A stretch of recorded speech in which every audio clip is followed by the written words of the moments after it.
Hi, welcome everybody. We're just going to take maybe a minute here to get things set up and let some more people join, and we'll get going.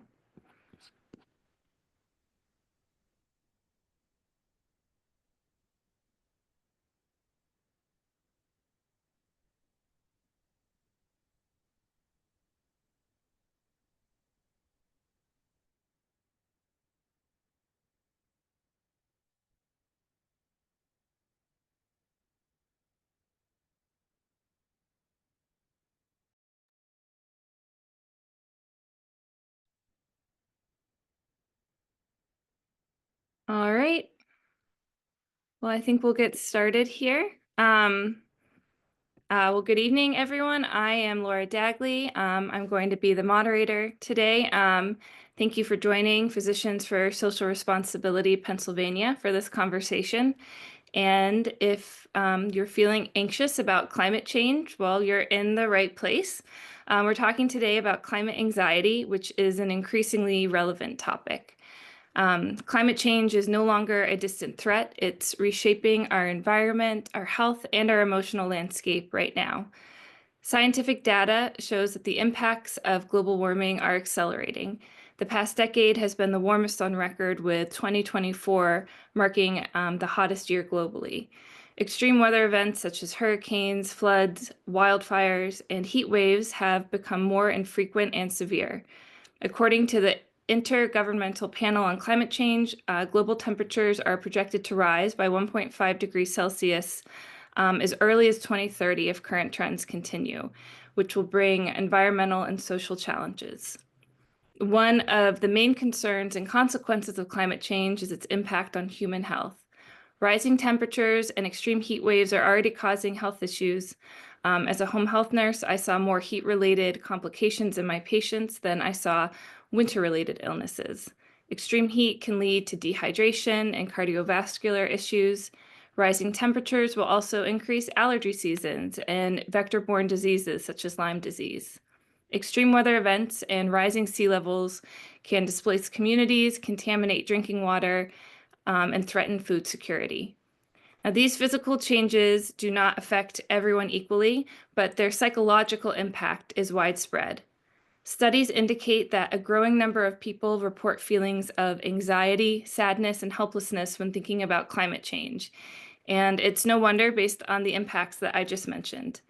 In fact, surveys have found that nearly 60% of young people report that climate change makes them feel anxious, and over 45% say it affects their daily functioning. These are not abstract emotions, they reflect the reality of living in a world facing ecological disruption. It's important to recognize that climate anxiety is a rational response to a real threat. Feeling concern or distress in response to climate change is understandable, yet without support or coping strategies, these feelings can become overwhelming. Our goal today is not to fix climate change, though I wish we could figure that out in an hour discussion, but it's to explore how we can acknowledge these emotions, understand their roots, and identify strategies for resilience, both individually and collectively. Today, we have a panel of experts to guide us through this complex topic. First, we have Dr. Christine Goitia, a clinical psychologist. A science and arts approach informs her work in bringing awareness and action to the reality of climate change. She is a member of Lehigh County MHID Advisory Board, as well as an active member of the Climate Change Psychiatry and Psychology Alliance. Dr. John Gorman is also a clinical psychologist and an assistant clinical professor of psychology and an active member of the Climate Psychology Alliance of North America and Healthy Climate Maryland. His work focuses on the psychological impacts of climate change and therapeutic approaches. In fact, he wrote a book about it that will be coming out, I believe, November 1st, titled Facing Climate Anxiety. So if this conversation is interesting to you, you can get more information there on November 1st. And then finally, we will have Dr. Catherine Crow, who is a clinical psychologist and climate advocate. Her work spans youth mental health, parenting challenges, and climate-focused clinical practice.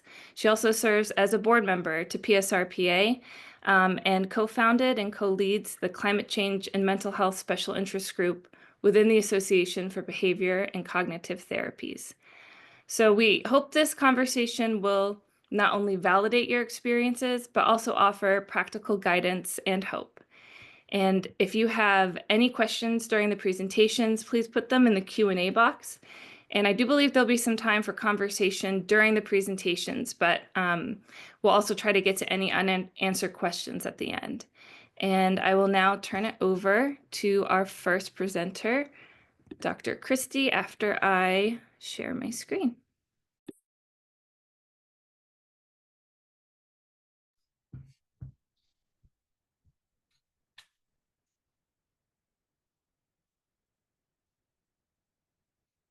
Great, I think we're connected.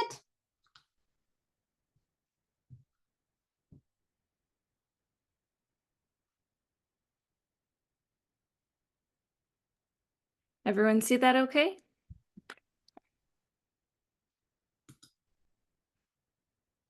Very clear.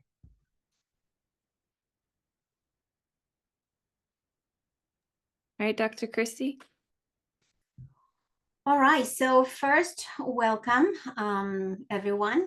And it's a weekday, it's evening, and if you're showing up, that means there's energy there. There's energy to show up to the experience. So before I even jump into the content, I just want to invite everyone just for like 3 full breaths to just bring your attention to where you are. Taking a whole breath in through your body, exhale all the way through your body, and just connect with sounds around that might give you a sense of the space. This invitation is an extension to dive together into a topic that might be new for some, might be a repetition, an iteration for others. But the aspect that I want to bring in is actually very close to my heart. I work with youth, and eco-anxiety is a reality within our youth population, in young adults as well. So the connection from the very beginning, the invitation is to bring this experience to small, medium, large steps of change, of movement, of action, and behaviors that will support us to navigate this moment together. Next. Thank you, Laura. A 10-second pause, more like a snapshot. Okay, lots of words there. I just want to honor the Green Constitution. Pennsylvania is actually one of our 3 states in the United States that holds this category. This was 100% new to me when I joined our Climate Psychology and Psychiatry Alliance. Actually, I was invited by John here, present as well. And we are having this as our backdrop. Okay, there's a few other states that have this, Montana, New York, and we'll be addressing this a little bit later. But for now, I just want you to hold this as the backdrop as well, to the fact that we are in a very unique landscape, Pennsylvania. Next one, please, Laura. Let's narrow down right away to us, okay? The bigger picture, adults, the smaller picture, youth, young adults. And this is not a secret anymore, not that it was before, but numbers are growing in terms of the connection with climate change, believing climate change, experiencing climate change from a visceral sense experience. Don't get caught on the numbers too much, but I just want to give a little bit of a heads up, okay? Numbers are changing in a good way. People is connecting with this. 2023 had certain numbers. If we revisit those numbers this last year, like this quote here, the adults will think about global warming has increased in Pennsylvania per se. That's a 72% from like a 63, 64 that it was just like 2 years ago. Next, Laura. You will be seeing throughout the presentation also resources. There's going to be direct links to it. So please use them, spread them as you see fit. Everything is like a one big loop of information and reflections about this moment. Next one, Laura. So specifically for Pennsylvania, Laura made a comment, 2024 was one of the hottest. By the time we were actually engaging the community in an event this past April, just that month, a few big events had crossed our nation. The tornado outbreaks in Florenton, Tennessee, Arkansas, Missouri, emergency situations across our land. And the key element here is the impact in our lives on a daily basis. Next.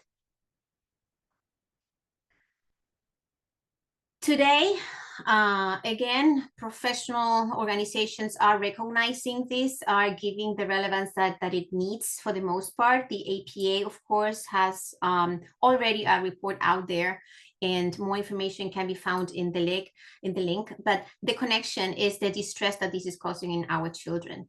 And if you want to think locally again, Bethlehem, our area, had one of the highest temperatures 2024, and that kind of got repeated. There was a repeating loop this summer as well. Next one. So Laura also commented this already, climate change specifically, there's a few extra connections. Heat is actually a big one, and it's a big one not just in terms of the experience, but in terms of the clinical repercussions, okay?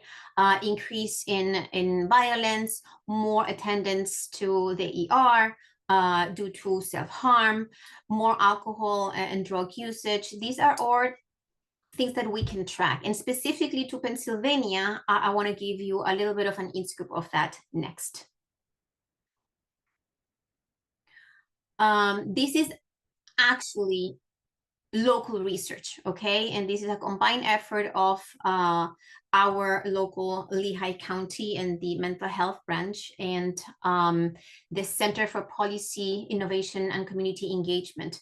Again, don't get caught on the numbers, but take the essence of the fact that we found that in Pennsylvania, okay, we do have the length of heat and more calls to 911.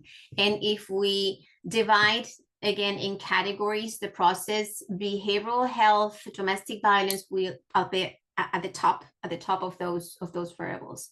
Specifically now, again, trying to bring a closer look into our population. I just want to briefly present you to Kevin. This is one of my current clients, my young adult population, and very smart, very insightful.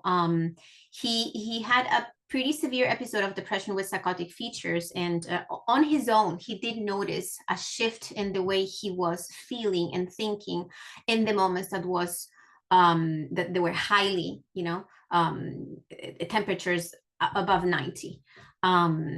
So it can be intuitive, okay? It can be by the books. I'm inviting you today to make your own connections and start thinking now about other people around you, other youth that might be actually experiencing this in a unique way. Next. So just right now, as a quick pause in an interaction, and you can put it out there in the Q&A. It's the Q&A, right? Or chat. The chat. Yeah. Just like one word or two of your connection with it. Do you know a friend, a neighbor, yourself, in the context of experience a little bit of fear, if anxiety is too big of a word right now, but fear, concern about this, just put it out there.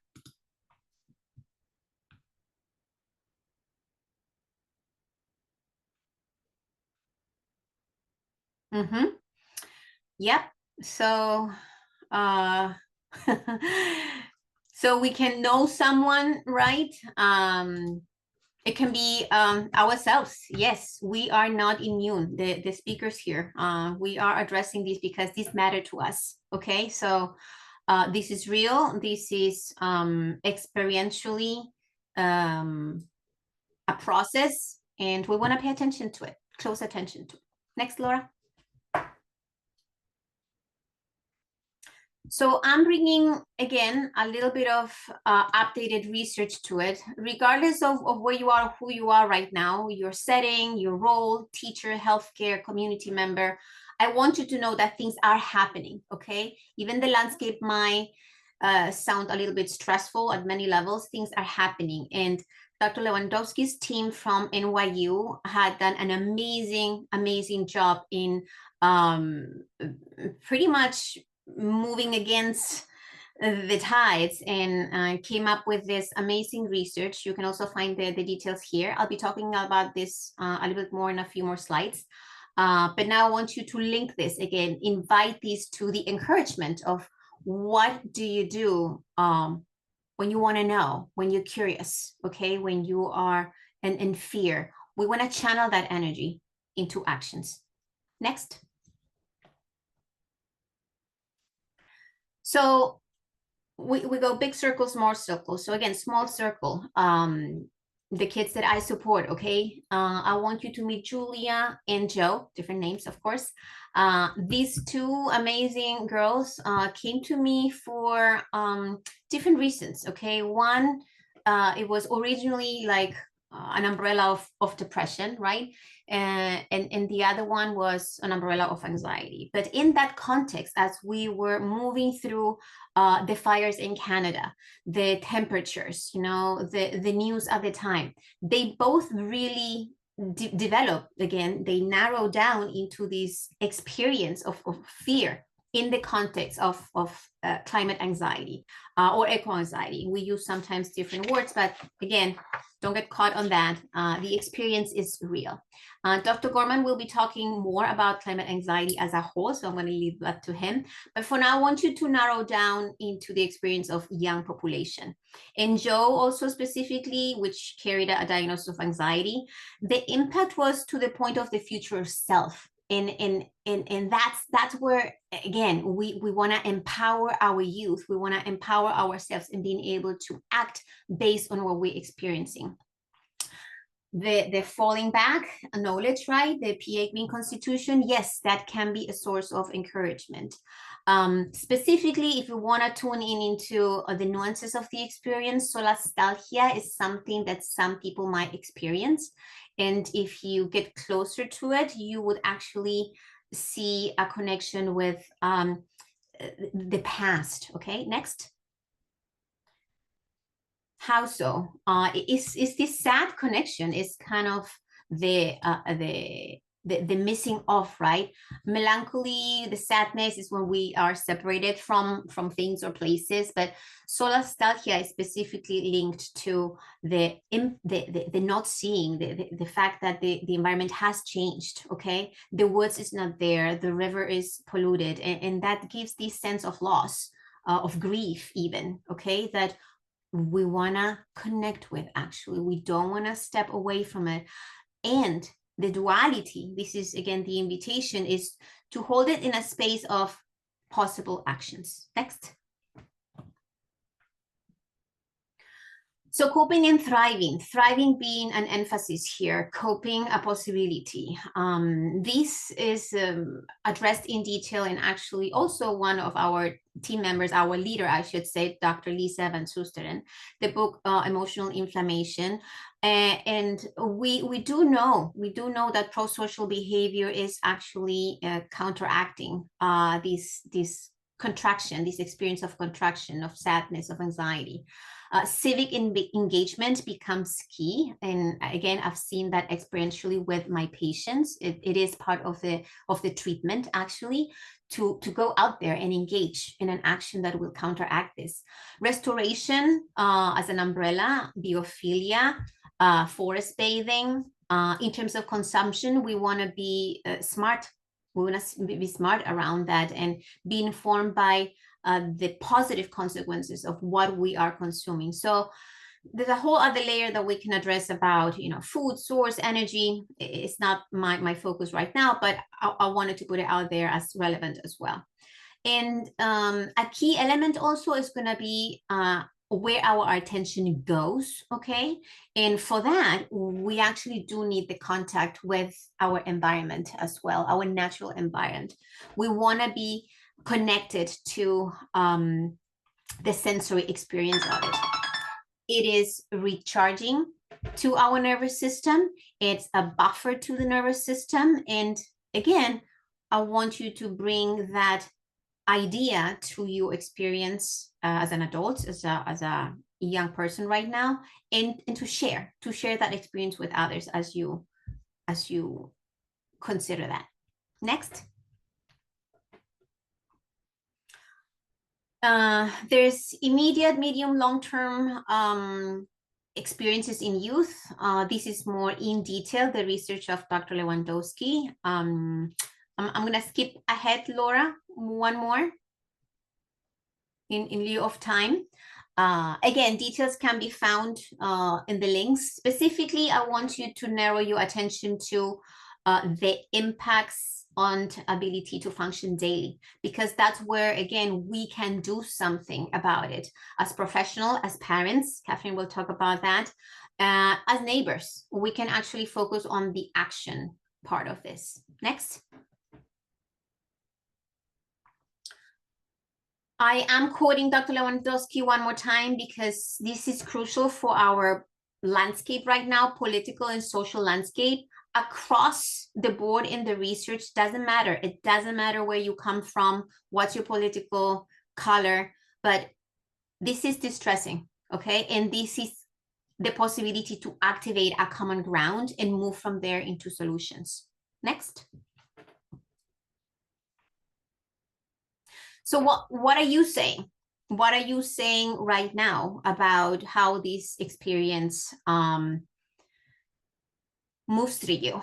Maybe on a daily basis, maybe through the news, maybe through a friend.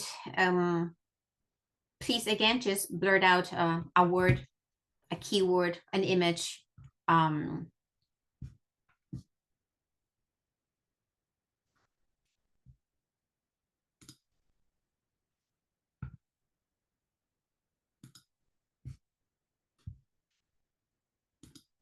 All right. So this last piece, I'm reading overwhelmed. Okay, I'm reading feelings. Basically, I'm reading worry. I'm reading again that there's a sensitivity to it. So I'm saying let's again meet that now with kindness, with courage, and with a behavior that will counteract that. Next. So the jumping now, that the proposal in jumping into action, into a moment to act, it's very practical, okay? And this is just like 1, 2, 3, 4 resources. We are part of the Climate Psychiatry Alliance, Psychology and Psychiatry Alliance with John, with Catherine, okay? That is a behavior in action. We do have intentions, okay? Advocacy, this webinars, okay? Again, this is a loop. This is not pretend play. This is you feel, you think something, and you want to act on it. For our youth specifically, Avirum is a club across Pennsylvania, at least, where local high schools can actually address this particular theme. In itself is a program for suicide prevention, and I can hook you to them as you see fit. So please reach out to me later once we're done if you need to. And then voting is actually the #1 behavior that you can align with your thinking, your feeling, and create a space of agency. So please consider that in whatever landscape you are. And please think beyond the USA as well. I am also part of the Climate Psychology Alliance in the UK. There's an amazing report, Explorations in Climate Psychology 2025, out there. Please check it out. Connect afterwards if more clarification is needing, and think out of the box. I do integrate again that in my personal life, art and dance, aerial dance, addressing climate change, and how we can keep ourselves resilient, growing, and thriving as we move through this together. Thank you.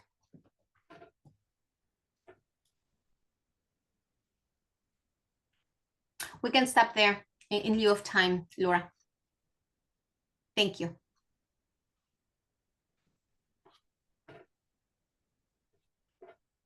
Hi, everybody. Welcome. I'm Dr. John Gorman. I'm a clinical psychologist, actually located just over the border in Maryland. But I'm happy to be spending some time with you. Thank you all for taking some time out of your evening to join us.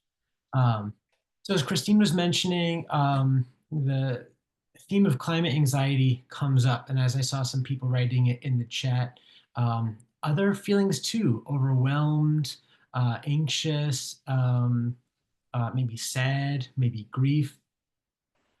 And so when these feelings come up, they can so easily overwhelm us, but how do we respond to the feelings when we come up? And that can make a really big difference in how we feel, how we navigate some of these challenges. We can go to the next slide.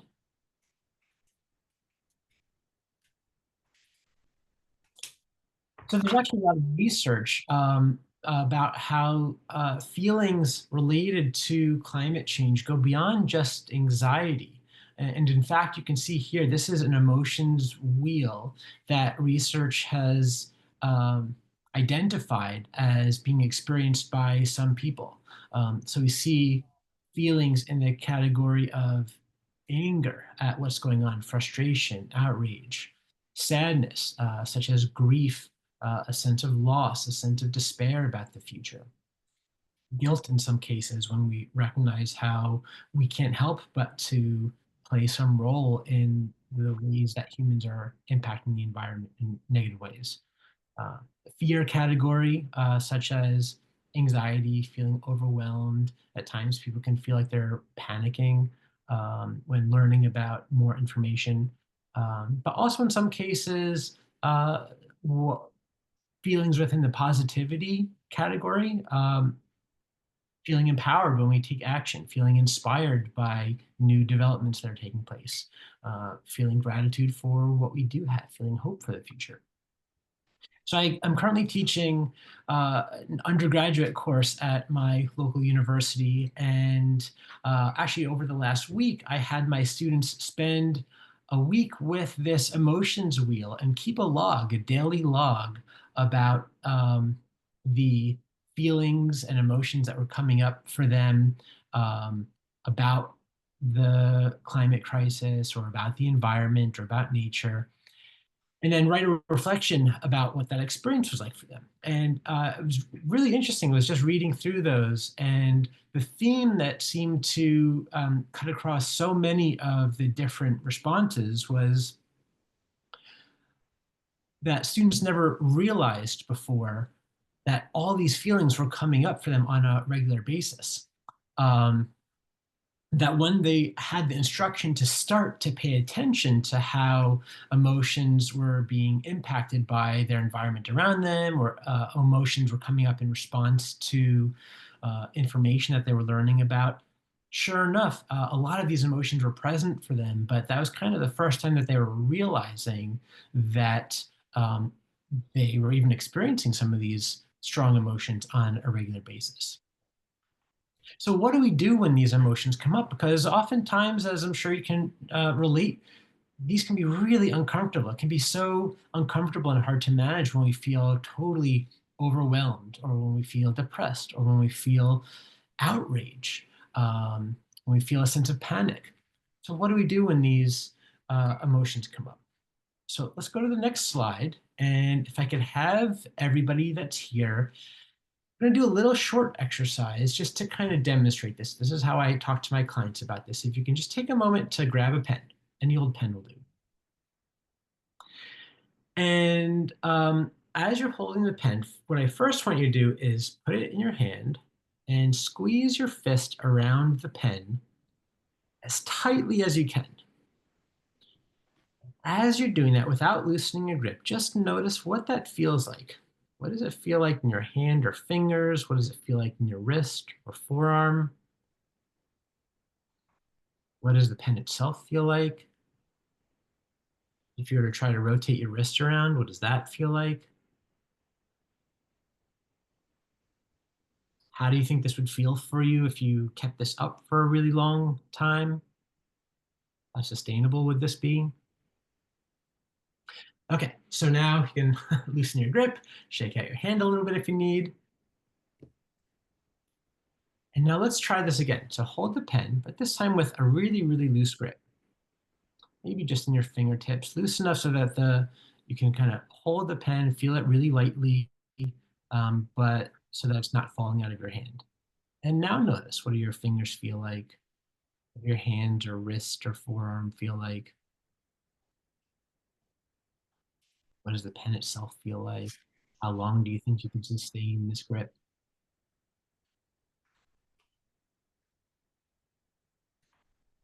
And maybe just take a really quick moment, put in the chat, what do you notice between the two different versions of how you're gripping the pen?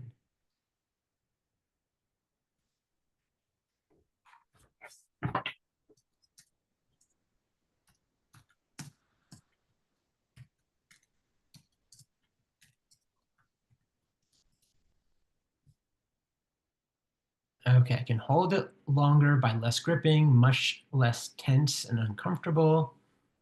I was rotating the pen in my hand thoughtlessly during the second holding the pen exercise versus the pain tension during the first time. Yeah, so these are really, I've done this exercise probably with hundreds or thousands of people at this point.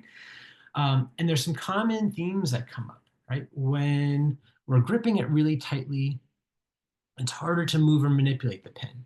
It's less comfortable for your hand or for your fingers. You can't notice what the pen feels like as closely. It doesn't feel as sustainable over a period of time. If you kept doing this, your hand would start to feel painful or numb or stiff. Versus when you're holding it a little bit more loosely, you can more easily manipulate the pen. You can like feel the pen a little bit more acutely and notice the characteristics of the pen itself. You could probably sustain this for a lot longer. And so what I like to do is think about, if we imagine the pen as the emotion that comes up, it's not just about, well, which emotion is it? But it's also so important to start to recognize, how are we holding that emotion? So much of the time when an emotion or a feeling comes up that we don't like and that feels uncomfortable, our natural instinctive tendency is to clench down and to grip that emotion as tightly as we can. Maybe that comes in some version of, nope, I can't feel this right now, I'm not going to let that happen. Or, the emotion's coming up, I got to push it back down because I've got other stuff that I need to do right now. And that has the same effect of like holding it with a really tight grip.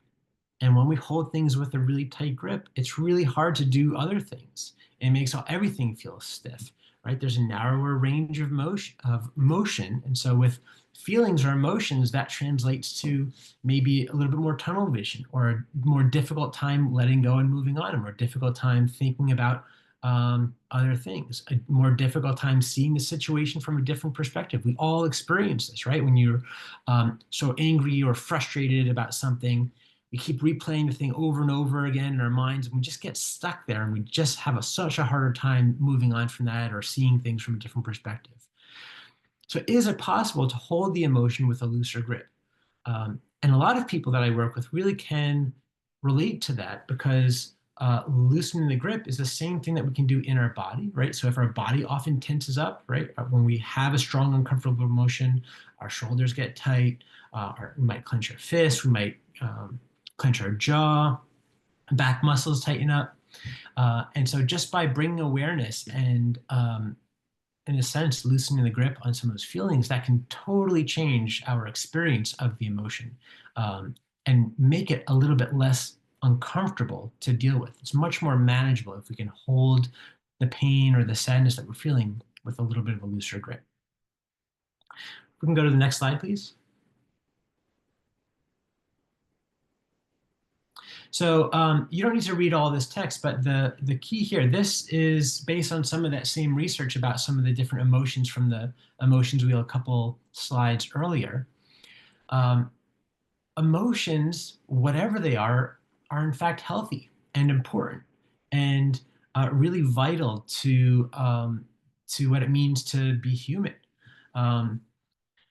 Even the uncomfortable emotions, I always challenge people to not classify them as bad or negative emotions, because we need to have worry. We need to have sadness. We need to have anger and frustration, because we've evolved in such a way that these emotions help to protect us, help to keep us safe, help to stand up for what we believe in, help to give us information or data about what we care about, what we want, what's most important to us. And so this slide here talks about, this is from the Climate Mental Health Network.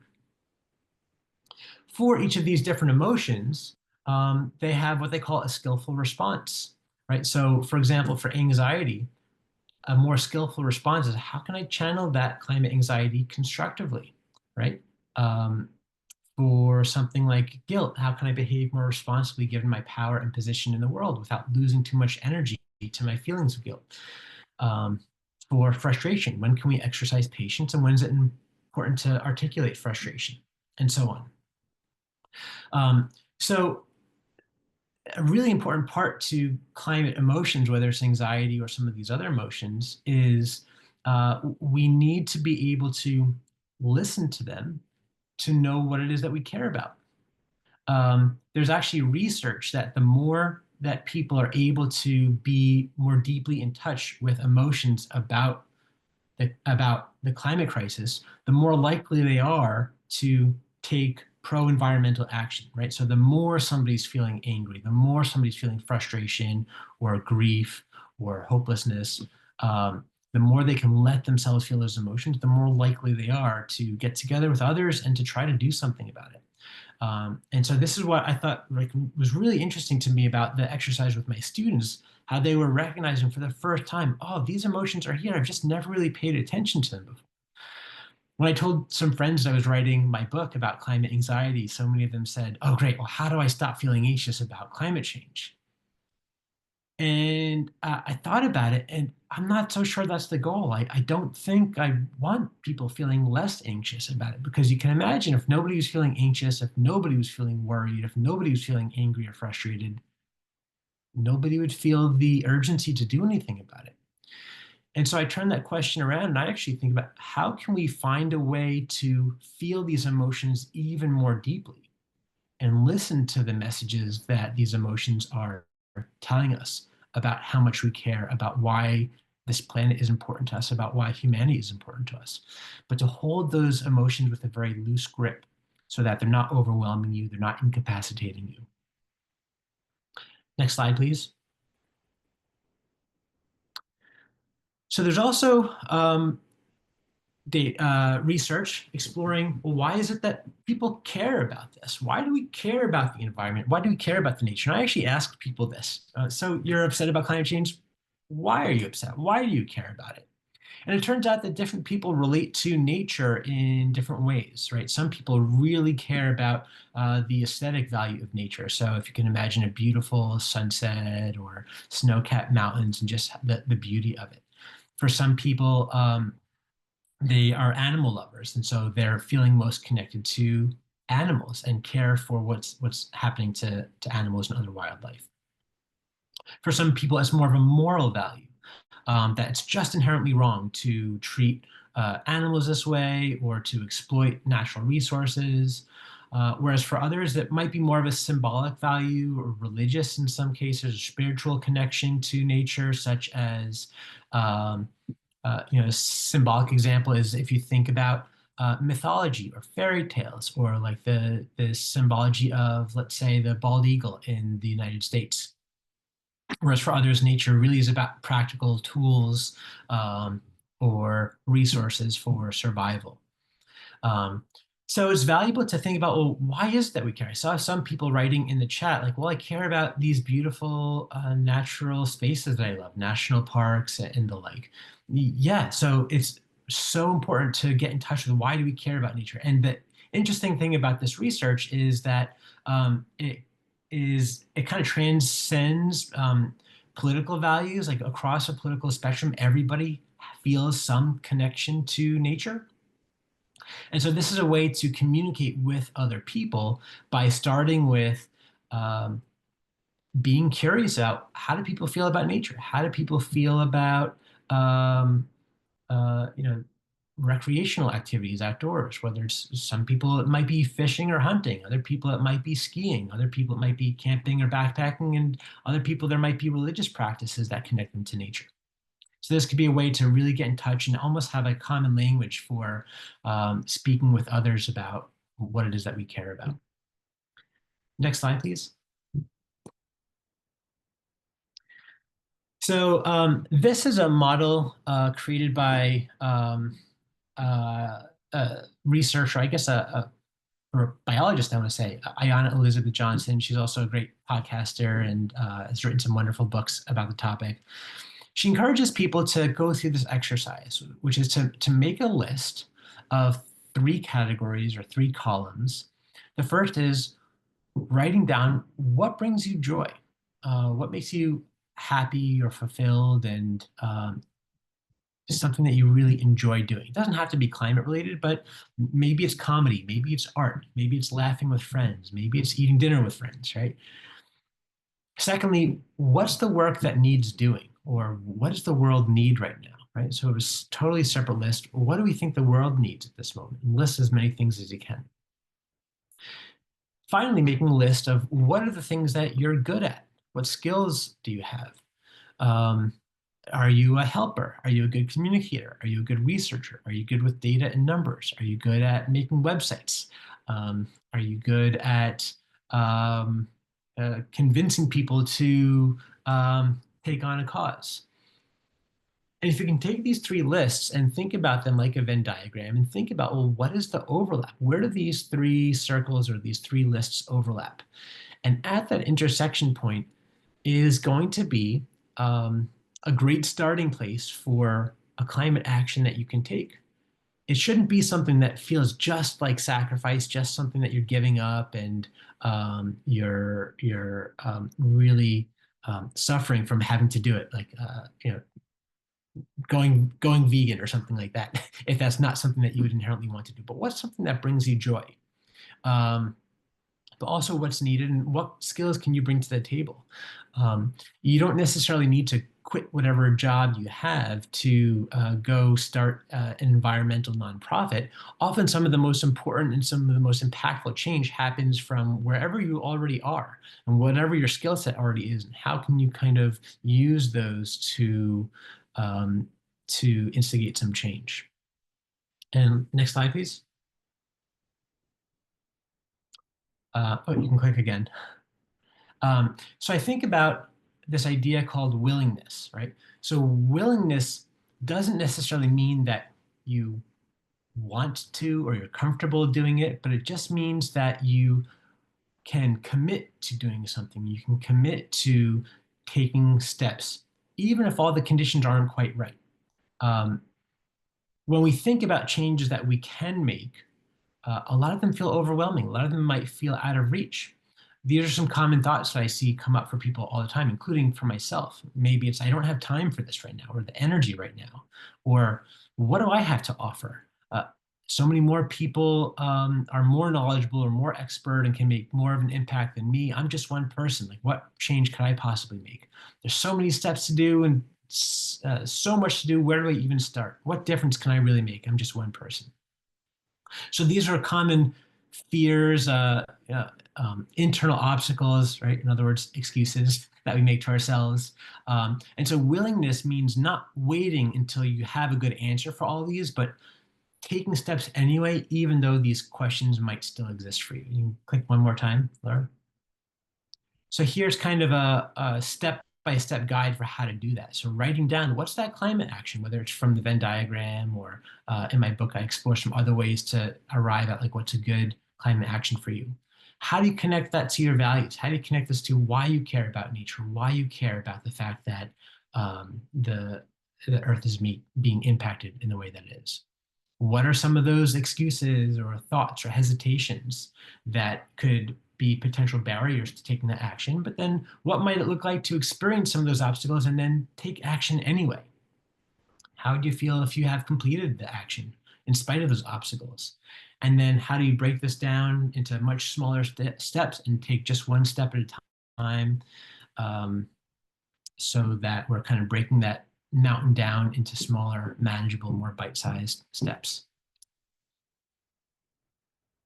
Okay, that's it for me. You can go on to the next slide. Thank you all. Thank you.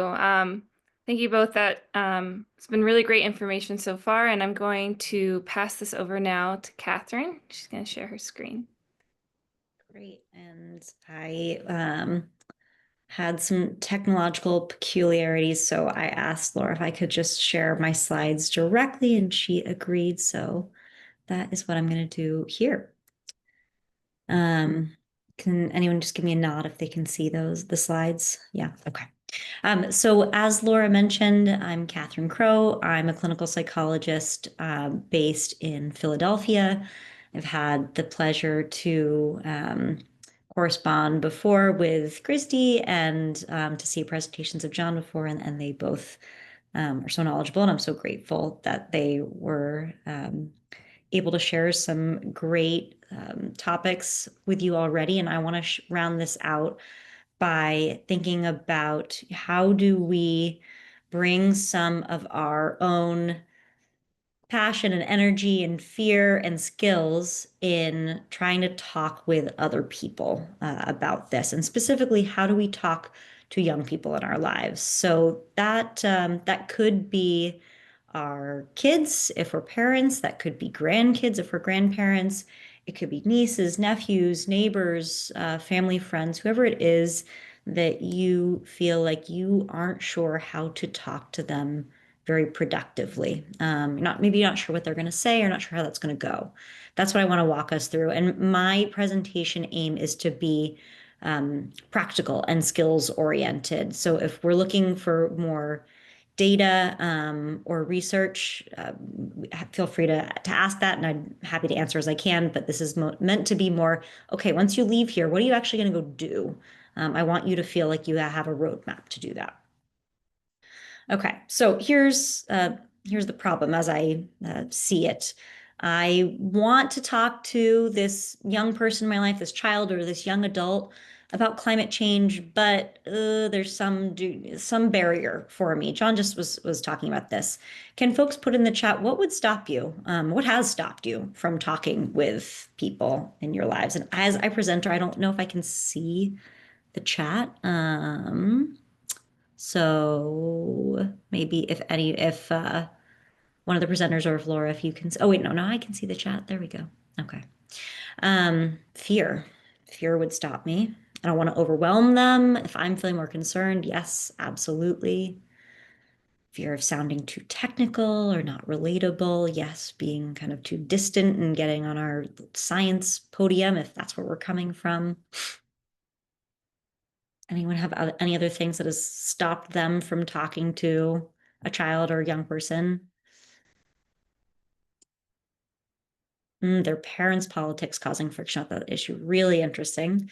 Certainly, we all know that this can be a politicized topic. I don't think it necessarily has to be, and I love that John was just bringing this up, that there are lots of bridges here for us to cross what feels like political divides, but absolutely, Yvonne, that can make anybody hesitant to bring this up.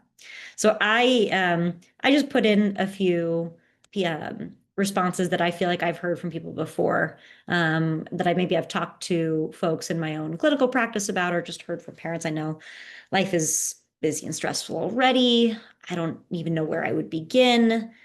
I don't feel like I have enough information about climate change. I feel like I'm going to stumble over my words, not know what to talk about. It makes me feel too sad or guilty or worried. The topic does. I don't really want to. I'm going to end up in a fight with them about it, or maybe Yvonne, as you said, I'm going to end up with a fight with their parents about it. Or my personal favorite, it's too overwhelming for a kid to have to think about. Kids shouldn't have to think about that stuff. I don't want to get them worried about this topic. This is for grown-ups to think about. And I think that while none of these are, ridiculous or unfounded concerns, at the end of the day, we could answer each of them. But at the end of the day, most parents, and this data is from an NPR poll a few years ago, it crosses parents across the political spectrum. Most parents want to talk to their kids about climate change. 84% of parents wanted to talk to their kids about climate change. If you're interested more in this data, as you might guess, more Democrats than Republican parents affirmed that, but actually the majority of both. So over 50% of Democrats parents and over 50% of Republican parents said that they wanted to do that. Something I just like to highlight that this can be a really universal experience for people, is being worried about how the next generation, especially if you're a parent, but even if you're not, being worried about how this is going to impact people that you care about and not knowing how to do it. So while the vast majority of parents want to talk to their kids about it, only about 45% have actually done so, with a variety of reasons being cited for that, but a lot of them, it coming back down to, I don't know how to do it. I don't know how to start. It feels scary for me as an adult. How do I break this down and make this something that I can talk with a kid about? So if this topic makes you feel like you want to hide under the covers or hide under the bed, you're certainly not alone. I want that data and me and all the presenters here to just affirm for you that it does feel scary, and that's not a reason to not do it. That's what I spend all day in my clinical practice talking with people about, not specifically about climate change, but if you want to do something, but I'm scared, okay, do it scared. Do it anyway. Because the fear is not going to get us anywhere. So I want to give you this roadmap to get over whatever humps there may be, to just start trying to do this. And I have a few skills that I want to map out, roughly in this order that I'd recommend that any of us go through when we're thinking about how to talk about a difficult topic with a child or a teenager. And I've applied it specifically to climate change here, but this can give you a little bit of a playbook to work through. And I'm not going to talk specifically about developmental adaptation, so adapting it to a really young kid who's 5 or 6 versus a teenager, just because we don't have a lot of time. I would love to, but if you have questions about that, please feel free to put them in the chat. But this is just going to be more of a general skill set. Okay, so I am going to recommend, no matter who you are, you might be the foremost expert on climate change, you might have just started thinking about this topic last week, that you start with a self-evaluation, that we all start with a self-evaluation about really where we are. And that's going to involve a few steps. One is going to be to check our own emotions and attitudes about this. You might have a sense of it already, but you might not. As John was just saying, when he prompted his students to think about this, a lot of times we haven't really even given ourselves the space to think about, how am I feeling about this? So you could use some of the tools John brought up, or you could just start your own conversation with yourself or with a friend or family member. Think about how this is actually making you feel. Are you feeling terrified? Are you feeling angry? Are you feeling dread? Any of these emotions or attitudes are going to be important for you to just become a little bit more aware of before you bring this into a conversation with a kid. If you wanted that conversation to go well, and you haven't really thought about the fact that, yeah, I'm really, really angry at, inaction of people broadly, or I'm feeling really despairing, I don't think that there's any hope. You want to know that that's how you're feeling before you go into that conversation. So just I would say, do an informal or formal, if you want, check for yourself about some of your emotional reactions to this topic. If you feel like you don't have enough knowledge to talk about this, first of all, I'll say you probably have at least some, and you have enough to get the conversation started. But if you want more, if you can anticipate some questions, there's a wealth of resources that I've included some at the end of this presentation, but any of the PSR folks would be happy to point you to some more. So, take it upon yourself to get a little bit more information if you'd like. And then most importantly, I think, clarify what your expectations and goals are. What do you hope to get out of that conversation? Are you hoping to just kind of get a temperature check on where your kid is or where your grandkid is, that's okay. Or do you actually want to talk to them about something more specific, like, hey, how are you processing the news of this really scary, national disaster that happened? Or curious about, do you want to be taking more action? Do you think we should be taking more action as a family?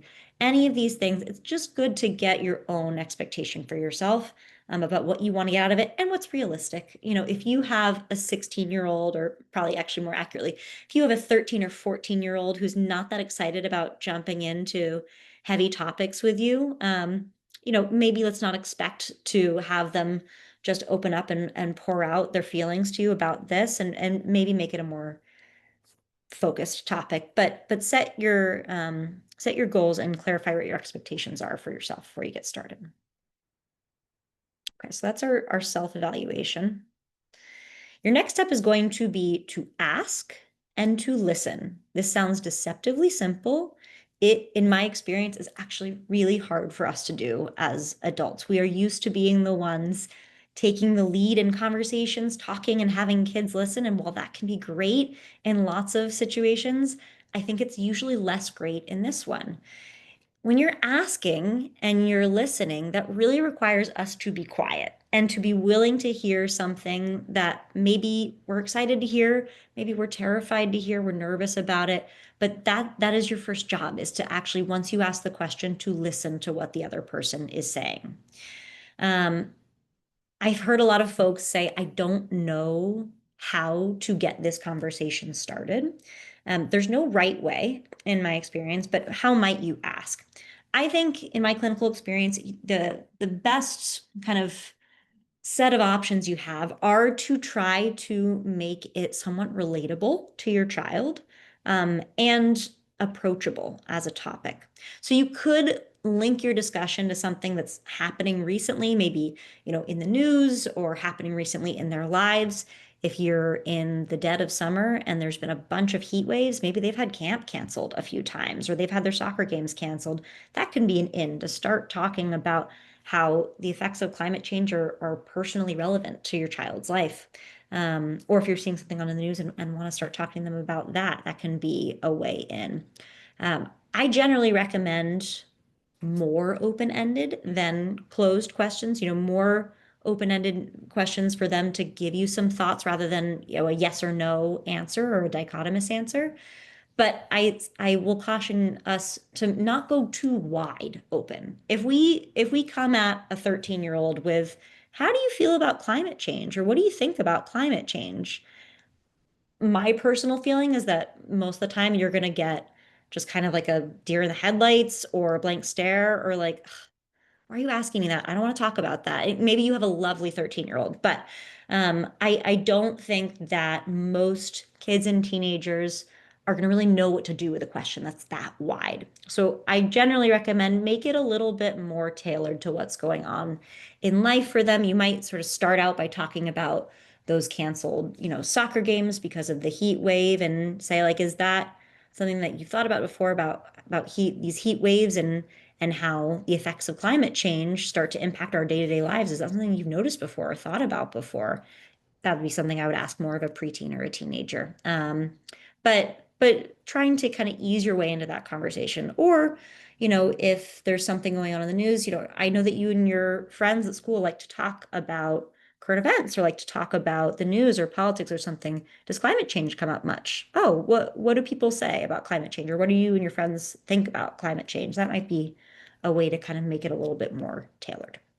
And then finally, listen, actually listen. Don't, do an unforced error of, setting up a question and then not liking their answer and starting to interrupt, or kind of sidestepping what they're saying if you don't like it. We have to really be willing to listen to what they're going to say. Okay, so that's our ask and listen. Our next job is, once we've listened to what they've said, is to validate what they've said. Now, the psychologists on this panel are not allowed to participate in this next part because you guys already have a cheat sheet that you probably got on this in grad school. So anyone who's not a psychologist on this panel is allowed to participate. What is validating? This is something I talk about until I'm blue in the face in therapy, especially with parents or with grandparents or uncles and aunts. Um, it is something that we think we know what it means, but we don't always know what it means. So pop quiz for us, it's totally fine if you get it wrong. If you do, you're going to be in the majority of people that I talk to, so that's okay. What is validating not? Can you give me some examples of what validating is not? Validating is not the same thing as doing what?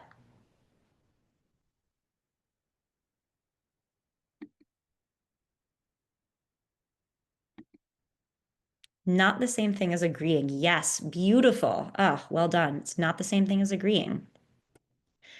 Ned is already jumping to the next one. It's hearing and empathizing. Yep, we'll get to that in a second. Yes, so you all correctly identify that validating is not the same thing as agreeing with somebody.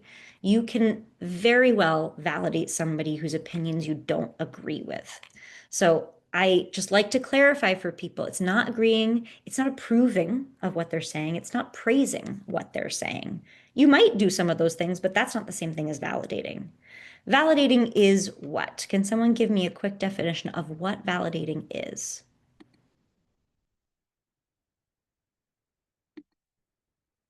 Sorry, I clicked it before I could actually stop, guys. Validating is most simply communicating that what the other person is thinking or feeling makes sense. That's it. It is communicating what they are thinking or feeling makes sense. You can do that in a variety of ways, but at its core, that is what that definition is to me. Now, you might think like, okay, well, but what if it doesn't make sense? What if I think they're overreacting? There's still many, many ways to validate because what you really are trying to do with validation is help that other person feel understood. Even if you're coming from a different perspective, even if you don't agree with them, 9 times out of 10, actually, I'd say like 95 times out of 100, what they're thinking or feeling does make some sense based on the context in which they're living. You might have a different lived experience than they do, but based on who they are, what they've gone through, what they're thinking, the way that they're reacting to a situation is going to make some sense, and you can find something in there to validate. So, I'll give you 2 examples of what validating in this circumstance can look like. Validating can be as simple as labeling the feeling that that person is describing. And I think this is really useful for anyone, but especially for kids, because kids are not necessarily going to lead with a descriptive emotional word for you. You're not going to necessarily have an 8-year-old say, I'm feeling overwhelmed by this, I'm feeling guilty about that, and I'm feeling distressed by this. That would be lovely, but that's not what most 9-year-olds do. They're going to tell you like, ugh, like I just don't understand. It's so annoying or it's so dumb. Any of these kinds of things. And your job as the adult can be to try to listen for the emotion that they're saying in there, even if they don't use that word. It sounds like you're feeling overwhelmed by everything you're hearing and angry at the adults in charge. That is a great validation. You've just given them the gift of feeling understood and putting words to their feelings. So labeling the feeling that they're describing is, I think, a really, really helpful form of validation here.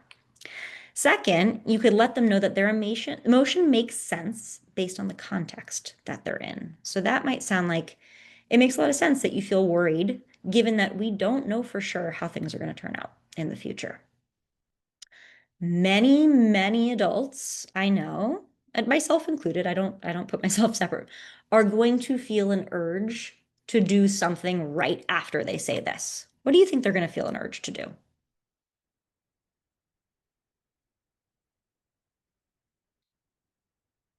After people say it makes a lot of sense that you feel that way, given that we don't know how things are going to turn out. Comfort. Yes, exactly. They're going to say, it makes a lot of sense. You feel worried. We don't know how things are going to turn out, but it's okay because X, Y, Z. But it's okay because the adults are in charge. But it's okay. Don't worry because, we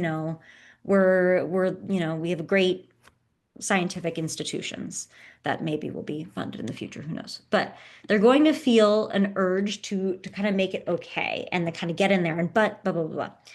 That is what I want you to really caution yourselves away from doing, because as soon as we do that, we've actually undermined the validation. It's not that I don't want you to give your child comfort, it's just I don't want you to do it right then. Once you do that, you've taken away the opportunity for them to tell you a little bit more about their worries because you're just sort of trying to kind of glass half full it for them. So instead, I want you to say that sentence. It makes a lot of sense that you feel worried. We don't know how things are going to turn out. Period. Stop right there. Don't say anything else. Give space for that child or that teenager, whoever you're talking to lean into that more and be like, yeah, I am. I just feel like it's really unfair. I feel like, XYZ. It gives them more of an opportunity to kind of keep going and tell you more for themselves how they're feeling without us rushing in to fix it. So that is one of the most important things you can do after you validate is to say the validation, put a period at the end, and stop talking for a second. Let them keep going. Don't rush to fix it right away. Okay. Which of the following statements are validations? Put your answers in the chat. Number one, you're upset that our governments and representatives are not doing enough to stop climate change. Two, you don't need to worry so much about this right now. Just let yourself be a kid and focus on other things. Three, it's understandable that you feel sad that some parts of our planet are probably going to change.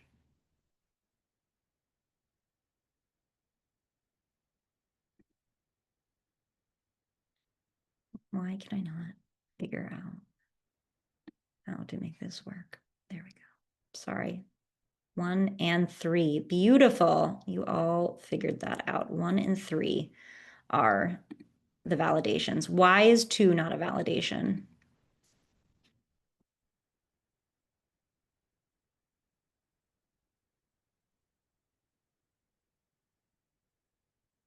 Yep. Yep. You're comforting them. Even if it feels like you're, doing something kind for them, it is shutting down the conversation. It's sort of dismissing their worries. Exactly. You all got it. Okay. So that's our validations, our step 3. We got a couple more steps here. Your next step is to act. Acting for you as the parent is not necessarily the same thing as them taking action. It can be, that's a piece of this. But the acting for you as the adult in the room is to do a few things. One of them is going to be to help them practice whatever effective coping they need to practice. Maybe they're already doing a bang up job of it, but they might not be, and that's okay too. There is a really helpful model that maybe some of you have heard before that is put out by this researcher. I think her first name is Maria, but her last name is Oyala. She put out this model in 2012 that I really like about how kids cope with climate stressors. There's not just one way to cope, but she kind of it puts them in these 3 different categories. That there can be emotion-focused coping, problem-focused coping, and meaning-focused coping. It's not that one is good and the other is bad, but more so that they're different strategies that we engage in differentially. Emotion-focused coping is more just kind of trying to deal with your emotion itself. That can be in a helpful way, but it can also be in an unhelpful way, like trying to kind of distract yourself because the emotion is too overwhelming.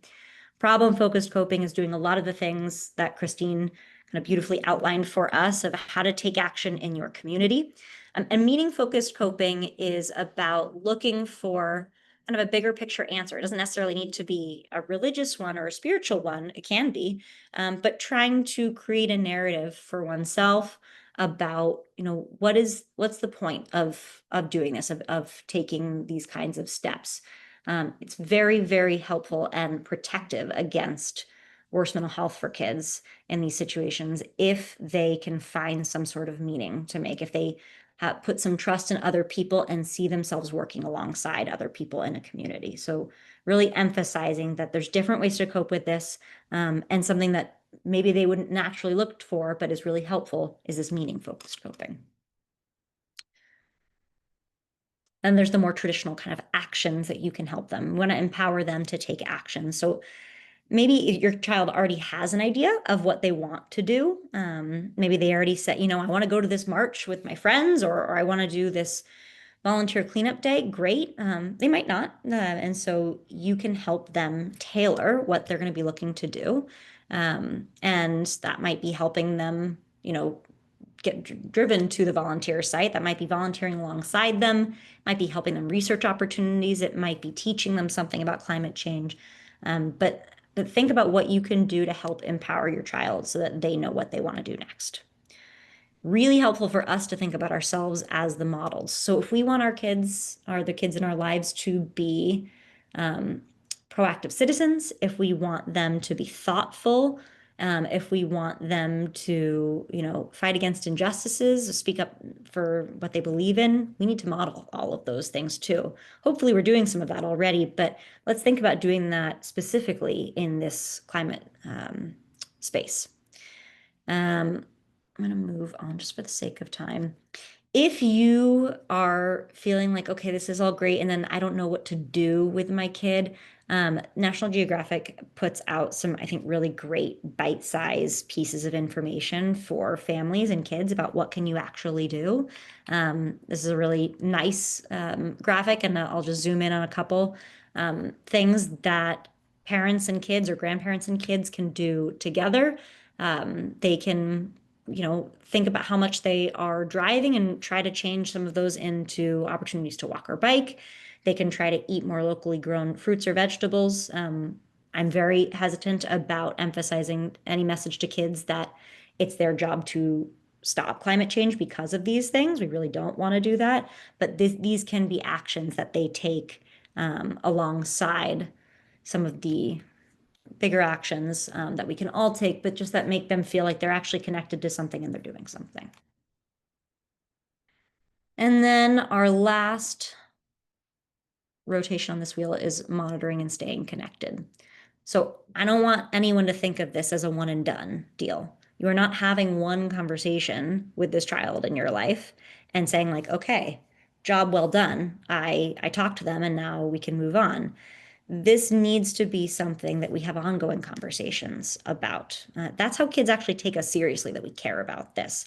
Many, many kids and teenagers will say, it's not that the adults in my life don't care about climate change, but I don't think that they actually care enough. I don't think they're taking it seriously enough and thinking about how it impacts us. And we reinforce that message if we just talk with them about it once and then kind of never come back to it again. Think about how you can make this an ongoing conversation in your house or with your family and friends. Collaboratively set goals, set accountability goals. If you want to do something, say, okay, this fall, we're going to do this. Or, when we are together this weekend, we're going to write this letter, whatever it is. Setting actual goals that help you keep each other accountable is much more helpful than just sort of vaguely saying we should do more to volunteer, or we should do more to protest or rally. And lastly, I just want to say this doesn't need to be all doom and gloom. I love it when families can use these opportunities, these conversations, and taking action as a chance to strengthen their relationship, to really join around values that are important to both of you, to do something that makes you feel like you are moving together as a community and as a family. So I don't think it should be something to be feared. I think this is a great opportunity in many ways to start talking more with kids about this. So those are my skills for you. Start with self-evaluation. You ask and listen, you validate, you take action, and then you monitor and stay supportive. If you're looking for more resources, I've listed a few here, including our very own Ned Tyer's Pedia blog that he writes, which is a great resource for all things about health and kids and climate change.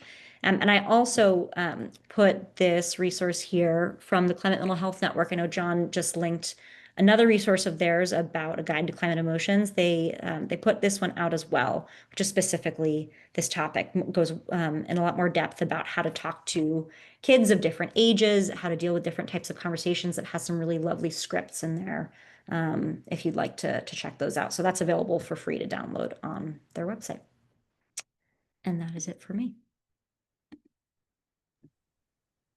Great. Thank you so much. And thank you to all of our presenters. It's some really great information and I think some really helpful stuff for us moving forward. I just wanted, just in lieu of time, I just wanted to ask sort of two questions that be open for all of the presenters to answer. And if people wanted to put answers in the chat too, I think that would be nice to see. But for the presenter specifically, just, I think a lot of people who are on right now, some of the names I recognize are activists, in the climate and environmental world, or are healthcare professionals. And if you had any specific advice for people who might be experiencing burnout, because they're having these kind of conversations all the time. So if you had any advice for that, and then I'll let you all answer that first.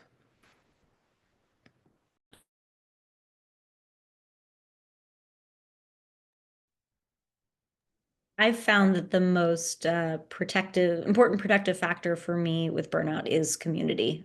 Trying to do anything in isolation leads to burnout for me much faster than having another group, or several groups actually, of like-minded peers and professionals who you can bounce ideas off of, who you can vent to, who can pick up some slack when you are feeling really burnt out, so that you don't feel like, if I don't do the things that XYZ things that I'm supposed to do, that I'm, letting everybody down, that this can be and should be a more collaborative effort.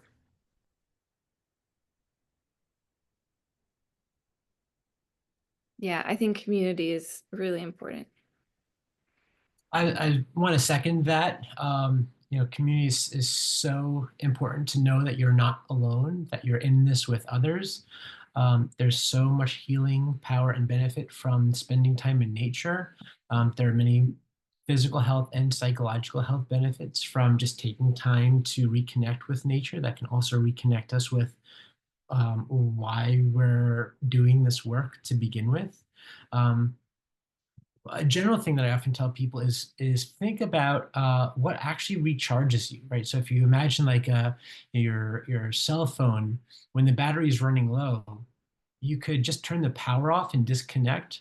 But that's also a very different thing from actually recharging you.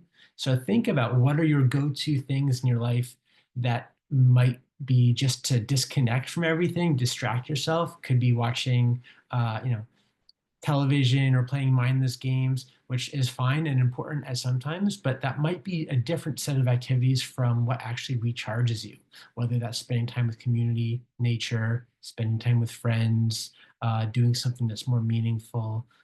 So that's just a small distinction that I like to help people think about. I will jump on that. Not that I was prepared, but the recharging piece, I think that's an intentional behavioral, whatever label you want to put there, a goal, or even spiritually if you want to. And I'm not religious at all, so disclaimer there. Particularly, for me, it's recharging individually. The practical unplugging, right? That's part of it. But as John is pointing out too, I think bringing the energy up, for me, it's the arts. It's really the arts and dancing, like the fully being immersed in the movement that is just for the sake of that. It doesn't have to be performative. It's just your body really present. And I think that, again, thinking on our, fellow activists, that might need like a reminder, like a little, physical cue, something to say, go out and, be in nature, moved, dance, read poetry. The arts are different part of the brain. So I think that equalizes that energy that is spent in this. Then again, it's energy out there, and the nervous system needs to recharge to be able to face, the next layer, which is unknown. We don't know what's gonna come next. So staying in that mindset of recharging, I would encourage. Yeah, I think that's helpful. Well, I also just wanted to ask, and I think anyone who's still here in the chat, if they wanted to put in their answer as well, just to end on a positive note and looking forward to the future. talking about like what brings you joy, or what brings you hope for the future. Dr. Christie, you talked a lot about, like your aerial dance and just finding another creative outlet. So maybe something that's either currently bringing you joy and what you're hopeful for. I would love to hear that.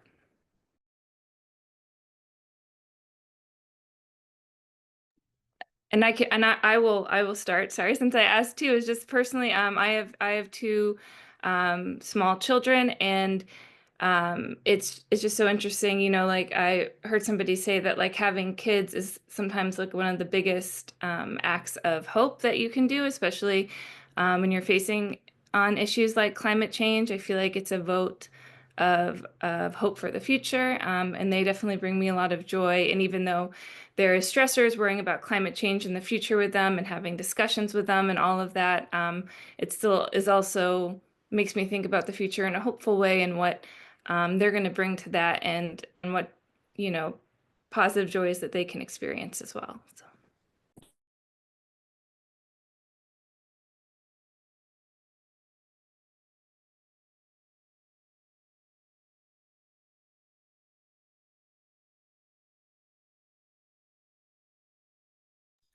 I'm gonna chime in with relating to our young population, whatever that is, your landscape is as a neighbor, as a friend, as a parent, with my clients specifically, see them engaging actually into civic engagement, right? One of the cases that I presented, she is doing a research on the creeks here in Pennsylvania.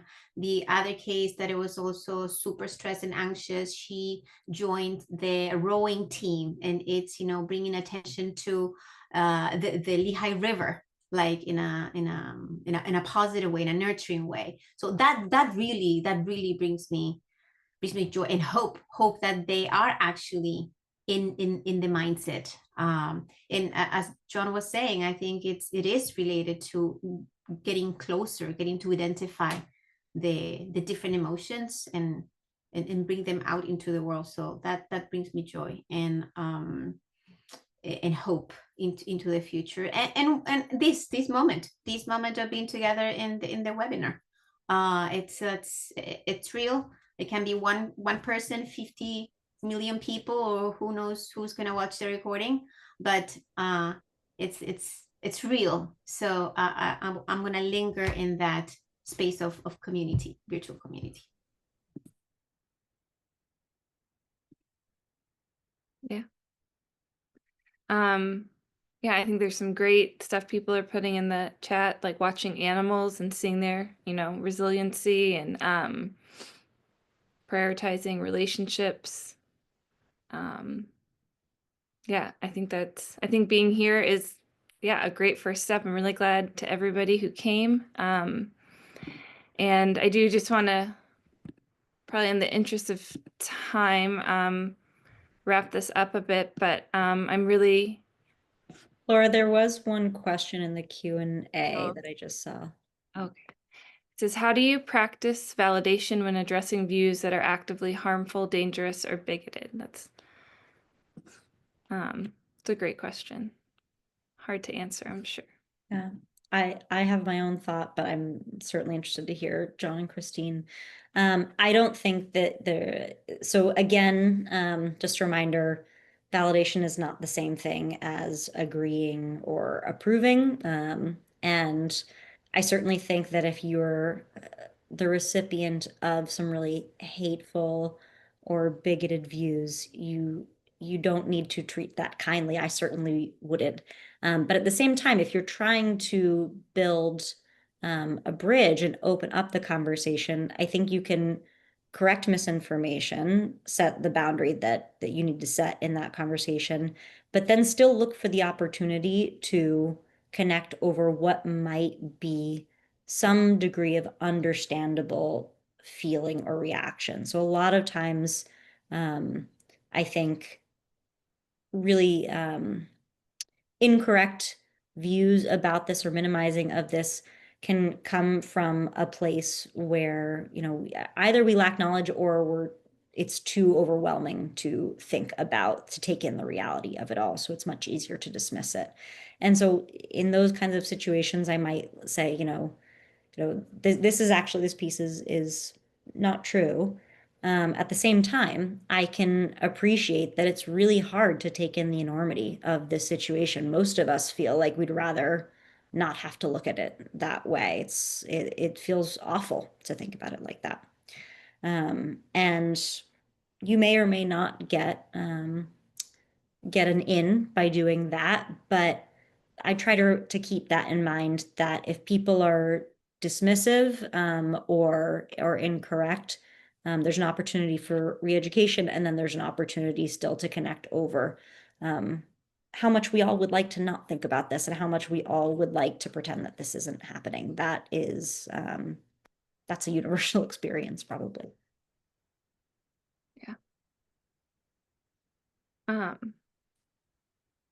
Well, thank you all for joining us today. I don't see any more questions, I don't think, in the chat. But yeah, thank you to our panelists for your information. I think it was really helpful. I see that John put his contact in the chat, as well as a reminder that looks like his book is coming out. If this conversation was interest of you, obviously check out that book. And also PSR, PA, we just published today a report on the mental and emotional impacts of industrial pollution for people living in fence line communities. And I wrote it, so I would love if you check that out as well. It can be found on our website, psrpa.org. And the report just looks at research, case studies, and community voices to document how environmental exposures intersect with social and economic inequities. And it's targeted a lot towards healthcare professionals to recognize environmental conditions as one of the critical determinants of health, and to use their influence to advocate for patients. So I appreciate for the professionals here today using your influence, and thank you everyone for joining. Bye. Thank you all. Okay, thanks for having us. Thank you, Laura. Thanks, everyone, for your participation.